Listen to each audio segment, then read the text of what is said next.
মুখ পাক্কন পিঠা খুবই পরিচিত একটি নাম। আর এই পিঠাটা কিন্তু খুবই মজার আর বিভিন্ন রকমের ডাল দিয়ে তৈরি করা হয়।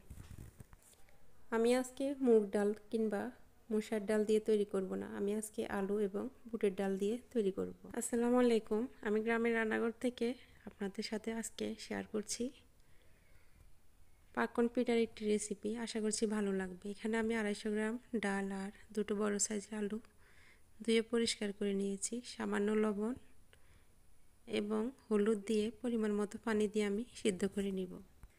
বুটের ডাল সিদ্ধ হতে সময় লাগে, তাই আমি এখানে দিয়ে দিলাম আধা চা চামচের মতো বেকিং সোডা। আর বেকিং সোডা দিলে কি হয়, তাড়াতাড়ি ডালটা সিদ্ধ হয়ে যায়। এখন আমি একটা গুটলির সাহায্যে ডালটা ঘুটে প্রেস করে নেব, যেন দানাদার কোনো কিছুই না থাকে।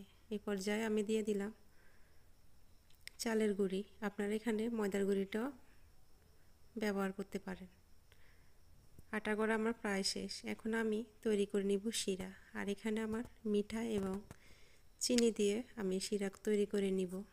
আমি বেশি ঘনত্ব যে শিরাটা ওইটা করব না, একটু পাতলা শিরাটাই করে দেখাবো আজকে। ভালো একটা সেন্ট আসার জন্য আমি দিয়ে দিলাম দুটো তেজপাতা, একটা এলাচ। শিরাটা হয়ে গেছে, এখন আমি ঠান্ডা করার জন্য রেখে দিব। আর এখন হাতে মেখে নিব সয়াবিন তেল দিয়ে, ভালো করে মথে নিব আমি ডোটা। ভালো করে ডোটা মিশিয়ে নিলে পিঠার যে ডিজাইনটা ওটা কিন্তু খুবই ভালো হয়। এখন আমি একটা রুটি তৈরি করে নিব, একটু মোটা সাইজের রুটিটা। আমার রুটি বানানো শেষ। এখন একটা প্লাস্টিকের যে বয়ম থাকে ওগুলোর একটা মুখ আমি ধুয়ে পরিষ্কার করে রেখেছি। পিঠার সাইজের মতো আমি কেটে নিব গোল গোল করে। আর আমি কয়েকটা ডিজাইন তৈরি করে নিচ্ছি।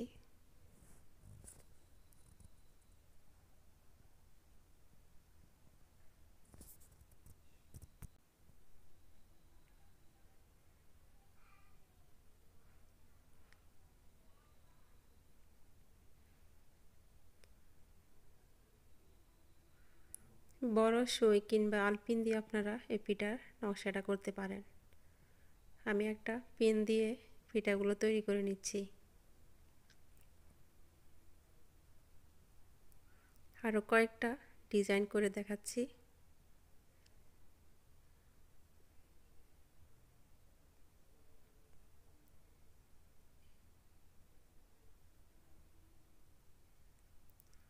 এ পর্যায়ে আমার পিঠা বানানো প্রায় শেষ। এখন আমি পিঠাগুলো ভেজে নিব।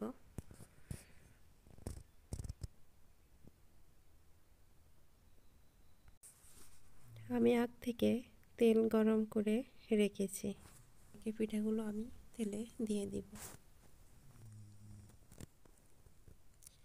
এক সাইড হয়ে আসলে অন্য সাইডটা উল্টিয়ে পাল্টিয়ে ভেজে নেব।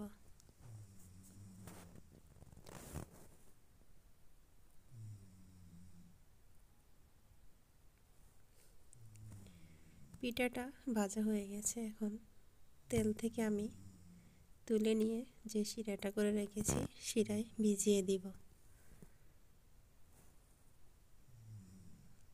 কিছুক্ষণ শিরার মধ্যে ভিজিয়ে রেখে আমি তুলে নেব।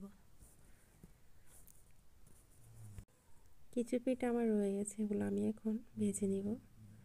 আর আজকের রেসিপিটি যদি ভালো লেগে থাকে অবশ্যই আমার চ্যানেলটি সাবস্ক্রাইব করে আমার পাশে থাকবেন।